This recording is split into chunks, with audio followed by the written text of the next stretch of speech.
Hi, my name's Larry Hanna. I'm a commercial photographer in Las Vegas. I do quite a bit of food photography. And one of my favorite light sources is daylight.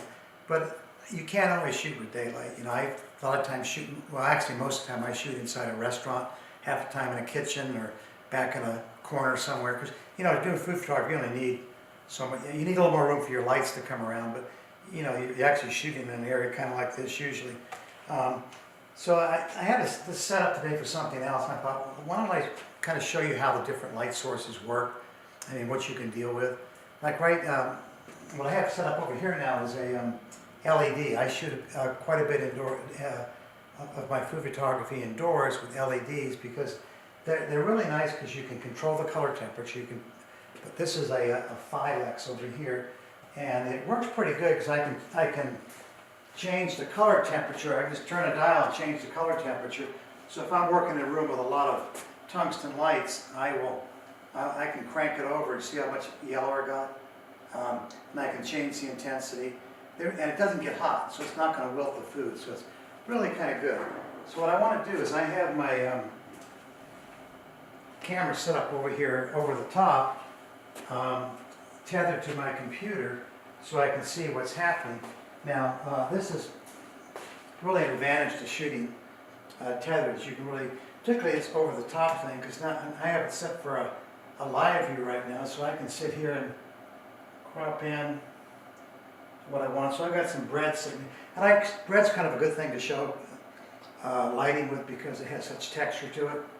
Now, I can see this right now is too bright, so I use Capture 1, and I like it because it's very responsive, but I can darken this up. Okay, so both are recording right now. Now, I would never shoot with that hard of a light. Well, I say never, but there's always, sometimes you do, but for the most part, never. But what I would do is I would put a scrim in there. I'd put something in to soften this light source. So I put this big scrim in, and you can see what a difference that makes. This is part of a 5-in-1. The 5-in-1, they're not that expensive. This is probably like a 42-inch one. You come in different sizes, but they come with different covers on them, like a gold cover, black cover, white cover. Then the inside is this scrim. Looks really good for softening the light. So I think you can see, you'll see that it's it's kind of a pretty light. Again, I'm going to check the color temperature on that because it doesn't look right. Okay.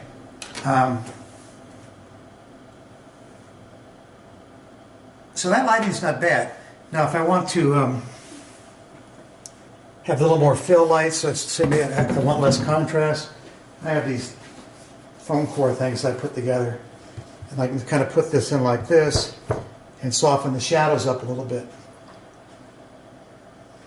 Okay, I'm not sure if I would on that or not. Okay, now let me revert to my favorite light, which is just kind of window light. Okay, so now I have just window light coming through. Very soft, very pretty, and we'll have to compare that later with the side by side with the LED light. And again, I can bring a card in here and soften the shadows up. And I can vary that as much as I want. And if I want it to go really dark on this side, make it really moody, I can bring the black side in and create that. Okay. Well, I have this set up like this. I usually don't do this, but occasionally I do have to come in like this, and I'm changing. If you can see what it's doing to the bread here. This is the window light. I'm just bringing this in. See how it kind of softens it up? Remember, the closer your light source is to something, the softer the light is. So by bringing this in, this becomes my light source now, rather than the window. I mean, the window is illuminating this, but this is what's illuminating the bread. So it's a very soft, actually kind of a pretty light.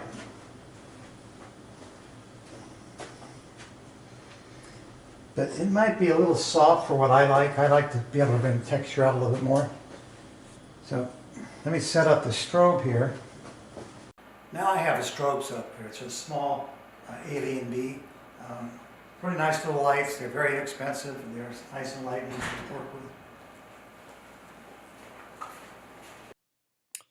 Okay, this is a shot using my Alien B 800 just with a parabolic reflector on it. No diffusion, just very hard light coming across. So you can see the shadow from the piece of bread on the bottom casts a very sharp, distinct shadow on the piece of bread behind it. This is a little hard for my taste, a little contrasty. Some people may like it, but for me, I prefer a little more subtle approach. So I put my 5-in-1 scrim in between the light and the subject and get a little bit softer light like this where I get some nice fall off. You get a kind of a soft transition between the shadow and the actual highlights. So it's really kind of I think a little moodier looking, a little prettier, and a little more pleasing. Now I've used strobe quite a bit doing food photography. One thing I do not like about it is that a lot of the time I'm shooting with selective focus. In other words, I'll have, when I'm shooting like at an angle, I'll have something in the foreground or something in the midground that's in focus, and everything else out of focus to bring your attention to what I'm trying to concentrate on. And if with a strobe, a lot of times it's hard to get the light intensity down to a level that will allow me to shoot at f2.8 or f4. Sometimes I have to put a neutral density filter on. So this is kind of inconvenient. When I'm shooting with continuous light sources like daylight or LED or even tungsten light, I can, by the use of shutter speed, I can change my exposure for the wide open aperture.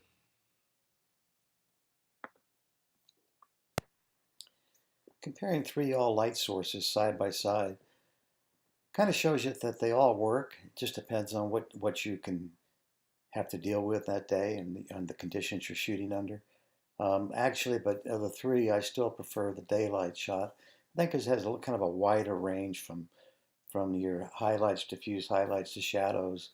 It just has a little bit better feel to it. And I think it shows a little more texture. But any one will work, and it's just a matter of dealing with the lights you have, controlling the lights you have, and the conditions that you're shooting under.